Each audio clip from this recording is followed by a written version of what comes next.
حضرت اسماعیل کے بارے میں حکم ہوتا ہے 7 سال کی عمر ایک روایت کے مطابق، ٹھیک ہے. خواب میں آپ کو کہا جاتا ہے آپ نے 3 راتوں تک مسلسل خواب دیکھا کہ اپنے بیٹے کو ذبح کرو. اگین ذرا سمجھیے گا قربانی کا لیول. 99 ایئرس کی دعا کے بعد بیٹا ملا ہے.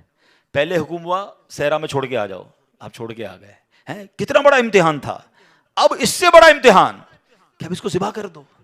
اچھا اب یہ بھی چلیں، آج آپ کو بہت خوبصورت بات سننے کو ملے گی کہ آپ کو جب 8 ذوالحجہ کی آپ نے خواب دیکھا نا تو آپ کنفیوز رہے کہ یہ شیطان کی طرف سے یا اللہ کی طرف سے خواب ہے.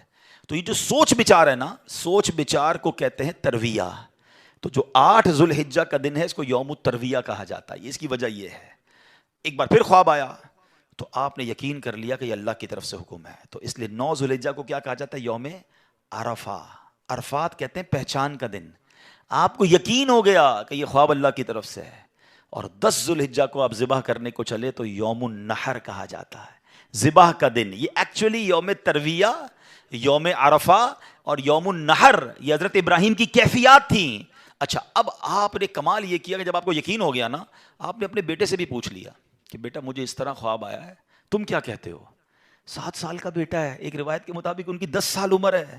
اللہ اکبر. وہ بیٹا بھی کیسا ہے. جب آپ نے بیٹے سے پوچھا تو بیٹا کہتا ہے ابو جی یا بنیا انی ارا فی المنام. قرآن میں یہ الفاظ موجود ہیں، انی اذبحک فانظر ماذا ترى. اے میرے بیٹے میں نے خواب میں دیکھا کہ میں تجھے ذبح کر رہا ہوں، تیری کیا رائے ہے؟ ہائے ہائے. بیٹا کیا کہتا ہے؟ یا ابت افعل ما تؤمر. اے والد صاحب کیجئے جس بات کا آپ کو حکم دیا جا رہا ہے. ستجدونی انشاء اللہ من الصابرین. خدا نے چاہا تو قریب ہے آپ مجھے صابر پائیں گے، صبر والا پائیں گے. اللہ اکبر. اور ایسا ہی ہوا. آپ اپنے بیٹے کو لے کے جا رہے ہیں، آپ نے اپنی بیوی ہاجرہ کو کہا اس کو تیار کر دو میں کہیں لے جا رہا ہوں، بتایا نہیں ماں کو. انہوں نے بڑا تیار کیا ان کو.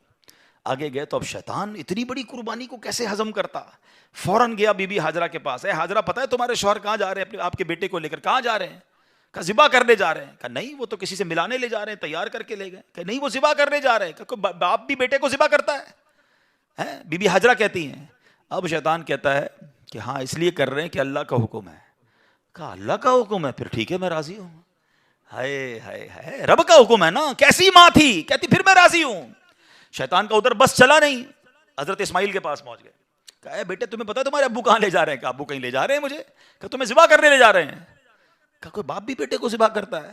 کہا ہاں اللہ کا حکم ہے. کہا اللہ کا حکم ہے پھر میں بھی راضی ہوں.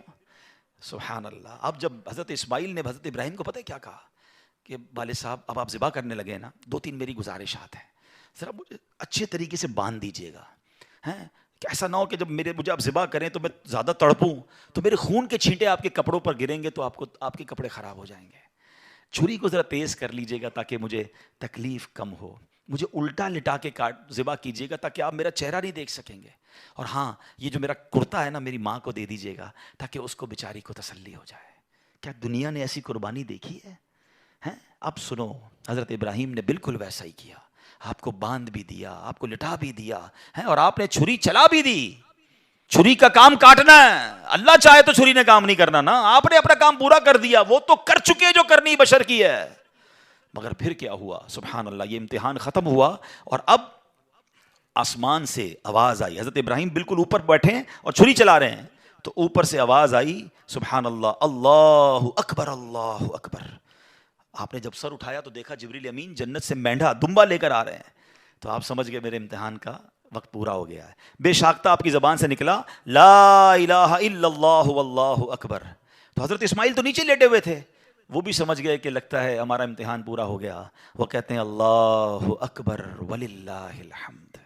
یہ جو عید والے دن تسبیح پڑھتے ہیں نا، کیا یونیک تسبیح ہے، کیا یونیک تکبیر ہے. کن 3 شخصیتوں کی زبان سے نکلا ہے؟ پہلا پارٹ حضرت جبریل کی آواز میں، is the middle part of that تکبیر حضرت ابراہیم نے ادا کیا ہے، اور آخری حصہ ہے حضرت اسماعیل کی زبانی. ذرا سوچو تو صحیح کیسا منظر ہوگا. ذرا مل کے تکبیر پڑھیں اور اس منظر کو یاد کریں. اللہ اکبر اللہ اللہ اکبر لا الہ الا اللہ واللہ اکبر اللہ اکبر وللہ الحمد اللہ اکبر اللہ اکبر لا الہ الا اللہ واللہ اکبر اللہ اکبر وللہ الحمد. ہمارے بچے ہماری فیملی قربانی کو ہم نے فیسٹیول بنا دیا ہے. گائے آ رہے ہیں, بکرے آ رہے ہیں, انجوائے ہو رہا ہے, گھوم آ رہے ہیں, پھر آ رہے ہیں, پھر باربیکیو پارٹیاں. کبھی تو یاد کرو یار کیا ہوا تھا, یہ کیوں کر رہے ہیں قربانی, یہ کیسی قربانی کی داستان ہے. کب بتائیں گے ہم, کب اس کو سوچے تو صحیح. ہمیں خدا کی قسم ایک بار ان کو ہمیں زندگی میں اگر ہمیں بھی یہ کہہ دیا جائے کہ چلو ہر سال نہیں, زندگی میں ایک بار آپ بھی اپنا ایک بچہ ذبح کرو, کیا حال ہوگا.